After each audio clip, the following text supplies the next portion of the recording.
Education के field में इसका क्या यूज़ है, क्योंकि हम टीचिंग लाइन में हैं तो हमारे लिए लाइव कॉन्फ्रेंसिंग एजुकेशन में इंपॉर्टेंट हो तभी हमारे लिए फ़ायदेमंद है। तो यहाँ पे हम देखते हैं कि इसका क्या फ़ायदा होता है। तो इसमें साइमल्टेनियस लेक्चर्स होते हैं in end of the classroom, यानी जैसे क्लासरूम में लेक्चर चल रहा है उसी के साथ साथ वो ऑफ द क्लासरूम भी चल रहा है, यानी क्लासरूम के बाहर भी चल रहा है। क्योंकि जो बच्चे उस समय हॉल में प्रेजेंट नहीं है, क्लास में नहीं है, बाहर कहीं हैं, जोग्राफिकल लोकेशन पे कहीं दूर बैठे हैं, वो भी इसमें अपना इंटरेक्शन कर सकते हैं। इसके अंदर क्वेश्चन आंसर फीचर्स होते हैं, लाइव चैट होता है, रियल टाइम क्विजेज होते हैं, जिसकी हेल्प से लेक्चर्स दिए जाते हैं। फिर अगली इसकी एप्लीकेशन है एक्सपर्ट लेक्चरर्स। तो जो एजुकेशन के एरिया में लाइव कॉन्फ्रेंस स्टार्ट करते हैं या कोई एक्सपर्ट लेक्चर्स हैं वो अपना लेक्चर देना चाहते हैं, उनका use all over the world किया जा सकता है। और थर्ड एंड मोस्ट इम्पॉर्टेंट है लेक्चर रिटेंशन। रिटेंशन का मतलब है रिकॉर्ड हो जाता है, क्योंकि ऑनलाइन आप कॉन्फ्रेंसिंग कर रहे हो, लाइव कॉन्फ्रेंसिंग कर रहे हो, तो जो कुछ भी हो रहा है उसकी इंस्टेंट रिकॉर्डिंग हो रही है जो आप फ्यूचर में यूज़ कर सकते हैं। अब इसके लिए आपको कौन कौन से इक्विपमेंट्स की ज़रूरत है, तो जो बेसिक इक्विपमेंट्स आपको इसमें चाहिए वो है interactive white boards, LCD panels, multimedia projectors, document cameras, tablet computers and audience response systems. ये सारे ऐसे इक्विपमेंट्स हैं जो लाइव कॉन्फ्रेंसिंग करने के लिए ज़रूरी हैं।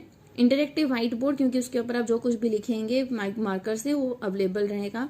LCD पैनल्स डिस्प्ले करने के लिए, मल्टीमीडिया प्रोजेक्टर्स कोई डॉक्यूमेंट या इमेज या फिर कोई लेक्चर है उसको प्रोजेक्ट करने के लिए, बड़ा करके दिखाने के लिए। डॉक्यूमेंट कैमरास कोई डॉक्यूमेंट है उसको एनलार्ज करके दिखाने के लिए। और ऑडियंस रिस्पॉन्स सिस्टम कि ऑडियंस को कैसा लग रहा है, क्या उनके क्वेश्चंस हैं, क्या उनके क्वेरीज हैं, क्या फीडबैक है, वो रिकॉर्ड करने के लिए। इसका अगला जो कैटेगरी है इक्विपमेंट्स की है वो है real time quizzes, feedbacks, polls and survey forms. Real time quizzes इसके अंदर हो सकते हैं कि जैसे क्वेश्चन पूछा जाए उसका आंसर देना चाहिए, फीडबैक अवेलेबल होना चाहिए, पोल्स और सर्वे फॉर्म्स होते हैं जो कि इक्विपमेंट्स में ही इंक्लूड होते हैं। तो ऐसे फॉर्म्स और सर्वेज होते हैं, फीडबैक फॉर्म्स होते हैं जो इन इंटरेक्टिव सेशंस को हेल्प करते हैं हेल्पफुल होने के लिए या फ्रूटफुल होने के लिए। एक थर्ड जो चीज़ इसमें है वो है live chat between presenter and audience, कि अगर हमारे बीच में कोई कम्युनिकेशन हम करना चाहते हैं, प्रेजेंटर और ऑडियंस के बीच में कोई क्वेश्चन उठता है, तो ऑडियंस अगर कोई क्वेश्चन पूछना चाहती है, उसका आंसर पाना चाहती है, तो उसके लिए लाइव चैट का ऑप्शन होना चाहिए।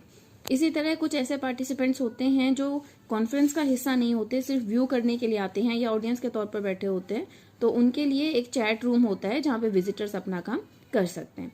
अब इनके बेनिफिट्स क्या क्या हैं कि सबसे पहले इसमें कॉस्ट सेविंग होती है, क्योंकि अगर मुझे कोई कॉन्फ्रेंस करनी है और मेरे पास जो जो कॉन्फ्रेंस के मेंबर्स चाहिए वो एक जगह नहीं है, तो उनको ट्रैवल करके आना और अपना एफिशिएंट इसमें टाइम देना, अपनी एफिशिएंसी बढ़ाना, ये सारी ऐसी चीज़ें हैं जो इसमें यूजफुल हो जाती हैं। तो कॉस्ट सेविंग है क्योंकि आपका ट्रैवलिंग कॉस्ट बच जाता है। इक्विपमेंट्स का कॉस्ट आपको वन टाइम इन्वेस्टमेंट है, एक बार ये आपने लगा दिए तो इसके बाद आप उन्हें यूज़ कर सकते हैं।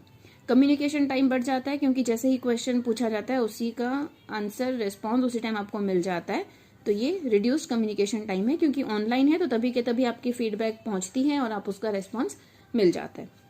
एफिशिएंसी इंक्रीज हो जाती है क्योंकि जैसे हमने देखा एक्सपर्ट लेक्चर्स होते हैं, लेक्चर रिकॉर्ड करके रखे जाते हैं, जो इसमें इंफॉर्मेशन है वो वाइड तरह से सरफेस में आती है, अलग अलग जोग्राफिकल एरिया से लोग इसमें प्रेजेंट होते हैं, तो एफिशिएंसी जो है वो बढ़ जाती है। और फोर्थ है कि इसको यूज़ करना बहुत ज़्यादा ईजी है, क्योंकि आप जब नेट से कनेक्शन हो, जैसे आप वीडियो मेरी देख रहे हो उसी तरीके से आप लाइव कॉन्फ्रेंसिंग में वीडियो देखने के साथ साथ अपना फीडबैक भी दे सकते हैं। ऐसा लगता ही नहीं है कि आप क्लासरूम में नहीं बैठे हो, बिल्कुल क्लासरूम वाली फील इसके अंदर आती है। अब जो कुछ हमने इंग्लिश में नोट्स देखे हैं वही हम हिंदी में एक बार देख लेते हैं कि लाइव कॉन्फ्रेंसिंग की परिभाषा क्या होती है। तो लाइव कॉन्फ्रेंसिंग एक ऑडियो और वीडियो प्रस्तुतियों, व्याख्यान, बैठक और सेमिनार की लाइव स्ट्रीमिंग को वैश्विक दर्शकों के लिए एक कैमरा और कॉन्फ्रेंसिंग उपकरण की मदद से संदर्भित करता है। यानी ऑडियो वीडियो प्रस्तुतियां हैं, लेक्चर्स हैं, सेमिनार्स हैं, उनको लाइव स्ट्रीमिंग करके सब तक पहुंचाते हैं। लाइव कॉन्फ्रेंसिंग प्रस्तुतकर्ताओं को कभी भी कहीं भी पहुंच के साथ भौगोलिक सीमाओं से परे सूचना प्रसारित और साझा करने में सक्षम बनाती है। इसके मेन उपकरण निर्माता हैं सोनी, पैनासोनिक, लेयर वन। इसके अंदर बेसिकली आपको TCP/IP कनेक्शन का प्रयोग करना होता है। इसके साथ एक इंटरनेट कनेक्शन वाला डेस्कटॉप, लैपटॉप, PC या आपका फ़ोन होना चाहिए, जो आप एक स्थान से दूसरे स्थान पर सूचनाओं को स्थानांतरण करने के लिए यूज़ करते हैं। इसका उपयोग है प्रश्न उत्तर, लाइव चैट, स्क्रीन शेयर, तत्काल प्रतिपुष्टि, रिकॉर्डिंग होती है और विशेषज्ञ व्याख्यान इसके अंदर हो सकता है। लाइव कॉन्फ्रेंसिंग के लिए आपको उपकरण कौन कौन से चाहिए?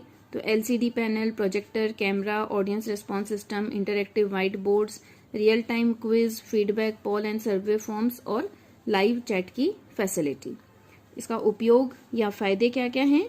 कि इसकी लागत कम होती है। इसका उपयोग है कि इनकी प्रभावी लागत कम होती है, क्योंकि एक बार आपको इन्वेस्टमेंट करना है, लेकिन बाद में फ्यूचर में इतने ज़्यादा इन्वेस्टमेंट की ज़रूरत नहीं होती। प्रयोग करने में आसान होते हैं। बैठक की या लाइव कॉन्फ्रेंसिंग की रिकॉर्डिंग होती है, तत्काल प्रतिपुष्टि आपको मिलती है और दक्षता में वृद्धि इस तरीके से हो सकती है। जहाँ हर चीज़ के कुछ फायदे होते हैं, वहीं कुछ नुकसान भी हैं। तो लाइव कॉन्फ्रेंसिंग में भी कमियां हैं, आप उन कमियों को ढूंढिए और अपनी नोट्स में लिखिए।